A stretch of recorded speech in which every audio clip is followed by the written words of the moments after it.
Cowden family disappearance. Based on the real-life Cowden family disappearance, Oregon, 1974. It began like any other holiday weekend. September 1st, 1974, Labor Day.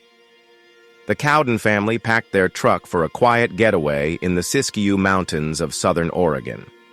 Richard, the father, was a dependable, quiet man. His wife, Belinda, had just turned 22. Their two children, 5-year-old David and 5-month-old Melissa, completed the picture of a young, hopeful family. The plan was simple. Camp for the weekend near Carberry Creek, a remote wooded area they'd visited before. That evening, another camper saw the Cowdens at a small store nearby. Richard bought milk. He held baby Melissa in one arm, while Belinda and David waited in the truck. The clerk remembered them. Nothing seemed out of place. They were expected to return to Belinda's mother's house the next day for dinner. They never showed. On September 2nd, when they hadn't arrived, Belinda's mother drove out to the campsite herself. What she found was unsettling. The Cowdens' truck was parked in its spot. The keys sat inside. Belinda's purse was on the table. A diaper bag was there, unopened. Food sat out, half prepared, as if they'd just stepped away for a moment. Milk on the table, a dishpan full of cold water, jackets hanging neatly. But the campsite was empty. No signs of struggle, no signs of panic, just absence. Sheriff's deputies arrived and began searching the area. At first, they hoped the family had simply wandered off, gotten lost in the thick Oregon wilderness. But search dogs found nothing. Helicopters scanned the dense tree canopy. Days passed, then weeks. Still, the forest remained silent. No footprints, no voices, no bodies. Just an eerie stillness hanging over the trees and the echo of a family that seemed to have been plucked out of the world without a sound. Winter came, then spring.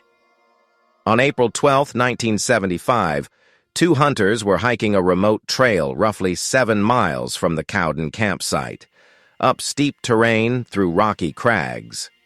It wasn't a place anyone stumbled upon. They noticed something unnatural, a large boulder that looked like it had been disturbed. Beneath it, tucked into a small cave, they discovered bones. Law enforcement was called in. It didn't take long to confirm it. The remains belonged to the Cowden family. Richard's body was found tied to a nearby tree, hidden behind brush. He'd been shot in the head. Belinda and the 2 children were inside the cave. The cause of death couldn't be confirmed for the infant.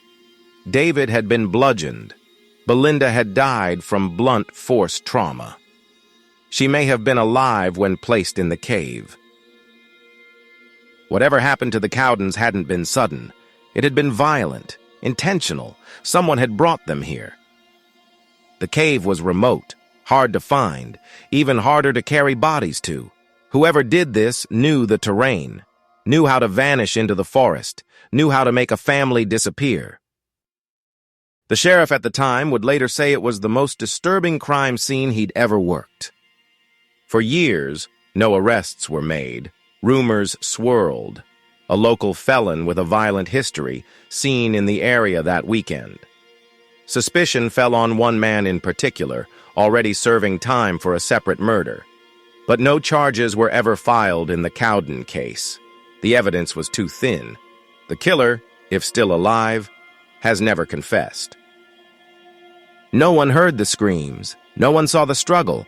A family simply vanished, and when they were found, they couldn't speak for themselves. Today, Carberry Creek is still quiet. The forest has grown thicker.